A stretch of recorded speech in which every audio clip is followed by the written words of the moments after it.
Welcome back, everyone. It is Ron and Val, and we are ready to get started on a new episode. I am so excited to be back recording. It's a beautiful day outside. I hope you are enjoying it. Thank you for clicking play on this video, and we will get started. Hi, Val. Good to see you again. And Hey, yes, it's Ron. definitely a beautiful day. I love it. I love it. I know, not too hot, not too cold. This is my perfect weather. Yeah, I think there's a bicycle waiting for me when we get done here tonight. So that's what I'm going to do. Awesome. What are we chatting about today, Ron? Well, last time we kind of left off with Christ talking about some of the miracles he did and how he walked on water and such, and some events for Good Friday.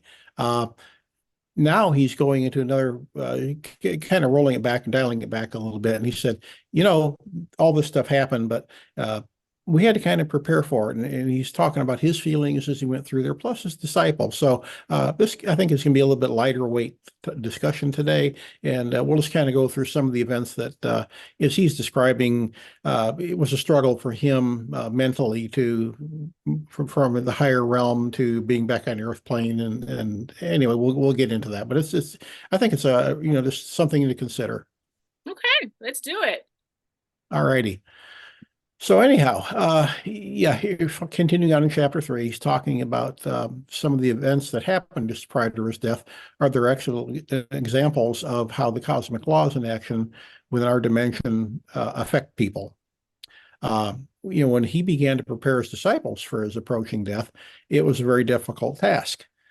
Figure they had left their families and homes to rebuild their lives around him. They dropped whatever they were doing, and that's even documented in the Gospels that are in our Bible today. They took pride in his progress, and they had a real sense of ownership. Hey, we're going to do something here. Uh, they suffered through a lot of the criticisms when they were meeting up with the religious leaders and the other people who harassed him, things like that. But he's saying here that they really grew as a group, and they truly believed he was Son of God, even though he said, "No, guys, you're missing the point here." Uh, so he's just also saying that the pain and argumentative that he aroused in his disciples when he started talking about the events leading up to his death, the Last Supper, dispatching Judas to go meet with the chief elders and stuff like that. They were very, very confused, and he said it wasn't an easy task to go to Jerusalem that time. Um, he also had self-doubts. He knew his ultimate thing was to die, and he was going to be put to death because he so severely challenged the Jewish law at the time. Uh, and how is he going to act? I guess you probably liken that today to somebody who's in prison and they got a death sentence, and knowing their pending date's coming, and maybe their appeals are exhausted or whatever. They know, you know, I've never met anybody in that situation, but it'd be tragic. Yet I'm also kind of curious. How do you deal with that? I mean, that's some strong stuff if you know you're going to be put to death. Uh, I did witness a death, right? I had a younger cousin, wasn't maybe 30 years old, breast cancer, fought a good fight on her deathbed. The family comes to the hospital. We're standing around and we're literally watching this young lady last breath, last seconds, sporadic body movement. And her last requests were she had 5 kids. Take care of my kids. Barely could talk. And even though we knew we had been fighting the battle, we knew this was coming, you do think about like what goes through their mind, right? What are their thoughts? Like, do they think about things they hadn't ate, places they hadn't visited? And her repeated words were always about the kids, always about her son or her daughters or whatever. So you're right. I can't imagine what mine would be. I don't know if that matters, like how far you are along in your life. Like, you and I, we've had many accomplishments, many life experiences. Will that change our request as opposed to a younger person who's thinking, I never been on an airplane. I never had experience. I've never experienced love at first sight. It makes you wonder. I wonder what went through his mind, their mind. It's just unfathomable. Getting back to where they thought he was God, how can you kill God, right? I mean, this guy's infallible. And he's talking about some wonderful things, which I don't think they fully really understood everything, but they saw the magic happening with the miracles, and so that really sold them into there. And Christ is saying too that even he was worried, will he be able to keep his composure till his death, or what's going to happen? And he was really frightened about the ordeal, but he definitely didn't want to reveal it to the disciples. So when he went into Jerusalem, it was some very powerfully mixed feelings, he said here. Um, he thought that his knowledge that it would help enable people to climb out of their misery and at the least make contact with the Father and gain influence with a glimpse of heaven would really help him out. And it did. Um, his disappointment, sense of failure that people really didn't get the full message, though, it made him glad to be moving on from Earth to the next realm because he knew what awaited him after. He knew he had transcended enough times and saw the other side across the veil, and it was like, I'm out of here. I don't care whatever happen. But he also wondered at the same time, how am I going to endure the pain of being crucified? I ever saw some of those movies, and I know they're older movies, and I know they're movies, but I think you get where I'm going with this. Have you ever saw those Hmm? older movies where like an angel or someone comes down from heaven, and they have one last mission on earth before they get their angel wings, or they have one last thing to do that they did not do when they were on earth. And they make this movie, them spending time on earth trying to figure out like whatever they didn't do in order to get out of limbo or be on the next level in heaven or the next level far as, resting life. Have you ever saw those movies? And I can't think of a name right now, but Yeah, I have. I know exactly where you're going with that. okay. That just made me think of the state of mind where he was at, where he was like, at this point, I think I've done all I can do. I'm ready to go to the next step. Mhm. Like I don't know what else I can do. And I know we all have felt like that. Yeah. And he said, it's a struggle. His normal conscious frequencies are starting to drop. They're getting back down to the earth plane consciousness. And he said, he's reminding us that, when he was a young kid and how aggressive he was and just basically, he kind of let out at the beginning, he was sort of a jerk. Uh, and he said he's starting to get back to that old feelings here. He has aggression, unreasonable actions, which he never would have contemplated doing throughout his ministry, right? And he said, the first thing was the fig tree. When he was up in the garden and he was hungry and he walked over to the tree and he says, "Hey, it's out of season. There's nothing there," but he sure wished there was. And he got up there and of course there was none and he cursed the tree. And the next day he comes back, it's dead to the roots. Dried leaves are falling off of the damn thing. And it was also, he said to him, it was a shocker revelation that, wow, that happened because I cursed that. He really, in his humanity, felt the negative consequences of or the flip side of all the positive things that he did when he was healing people and channeling the healing power from all that is. So, that was his first thing here that, like, uh-oh. What have I done? Totally get that. I don't know if this is relevant, but I always try to tie in like a current event or something that's trending to get you guys to try to identify and relate this into your real life. I followed a little bit of this whole Kendrick and Drake battle. These are two rappers that are battling over lyrics. He writes a song about him, and then he writes another song in rebuttal to him, and it goes back and forth. And then all of a sudden, breaking news, someone took it amongst themselves to get in their car, drive past Drake's home in Canada, and shoot at a bodyguard. The guy is injured in critical condition in a hospital because of, I'm assuming, his reaction to what happened. You and I, Ron, we're old enough to realize that, you know, that's not a positive reaction. But in this guy's mind, or this person's mind, or these people's mind, they thought that that was some type of resolution, some type of outcome of what they should do next. And it makes me wonder how the disciples, how the people felt in that time, what was going through their mind.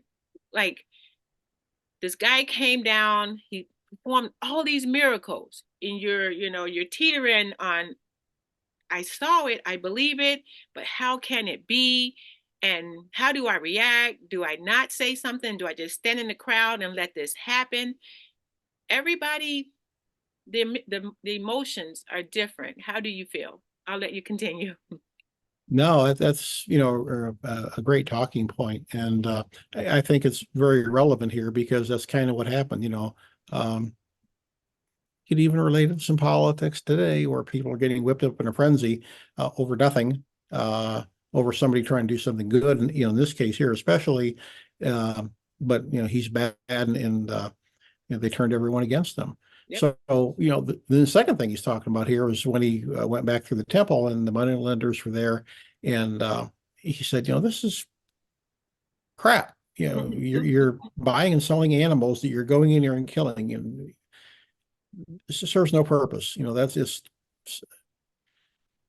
um, I, I should probably do a little more studying, but he says in here it was a pagan idea about animal sacrifice, and possibly at that time it was. I don't know that that's the case today, or if it's some other practice, but the bottom line is that was crazy. It's kind of like people throwing virgins into the volcano, Exactly, or exactly. whatever, in some of the stories. It Yeah, serves no purpose. And he went in there and he got pissed off, and he started pushing the tables over and drove everybody out of there. And that was a big no-no, because that was a sanctified thing to do, and very well recognized. And of course, that really stirred the people up too, and it caused more commotion. And the chief elders were really starting to get worried about this guy, and what are we going to do with him? exactly. So uh, as he's putting it here, after they heard about the moneylender story, the chief priests were so outraged by his actions, they launched into voriferous condemnation of him, Wow. and then lamentations to the priests. And they just kept lauding, and it built a crowd up into a frenzy. And even some people who listened to him before and thought that he had some great points, they were very disturbed at how he flipped around and became violent and doing all this happening, which was so counter to his um, presentation, when he was walking around healing and preaching to people. So that, it varied quickly, and being where he was and causing him to do that, that this shows for somebody as high elevated as Christ was when he was on earth. It kind of makes it for us. It's a high bar to clear. Yeah, it is. Yeah, I can't even imagine that. For some reason, all the positive miracle type stories, events that happened back then sticks with me. But when you Mhm. hear about things like this, you quickly try to dismay it, or, I don't know about that one. You Mhm. rationalize it in your mind, but Yeah, it's and he's even saying here too that after he did that in the temple, even the disciples kind of just quietly walked away. like Like, that happened. Like, yeah, yeah. okay. So it was pretty shocking. It was like, whoa. Um, But I also think too, Ron, that gives an example for us to acknowledge that everybody's human, you know, and we all made mistakes. We've all said things out of turn. We've all done things we may have not wanted to do. So yeah, I can relate to that. mhm. Yeah, that the way when you break it down like this, not so much in the Bible verse, but the way he's saying it here, it really does hit home. And there's nothing wrong with it. That's part of our ego. That's part of our human nature, and that's going to happen, and it will continue to happen. I agree. I agree. Totally. So it's around this time he's saying that Judas had heard that the high priests were trying to get rid of Jesus, make him go away. So that's when he sort of offered his services, apparently. And when he were the Passover meal, of course, that's when Jesus said, Judas, go do your thing, man. Get out of here. Go. We need to get this over with. Yep. Uh, this is a little bit of a turn here, but I, I don't want to be political. Hmm. But he kind of went into the narrative of what happened during the Passover meal, and he kind of qualifies all this by saying, up until this time, he had never celebrated the Passover meal, just because it was so closely associated at that time with the storytelling about like Moses and the way they were in captivity and all the plagues that hit the Egyptians for them to get released and the killing of the firstborn and uh, he's saying here that spill blood, spill blood, spill blood, and which wasn't that a Shakespearean story or a play? Yep. Yep. When it, with the lawyer about a pound of flesh or something like that. Yep. Exactly. Okay, so he's saying that even though he was born into that race, that he really came to try to change their thinking about the vengeance and the bloodletting and things like that, and that it had been a driver for a long time for them. And I won't go into any current events because I think there's just a lot of people not seeing eye to eye there, and I can't help. One little commercial is if everybody would just sit down and say, "You all have a right to respect," leave me alone. It's got to start somewhere. But anyway, And remember, guys, if you're following along with where Ron and I originally started, or if you're just popping on this video, we are reading from Christ consciousness. There are a set of letters that Jesus came back. Am I right, Ron?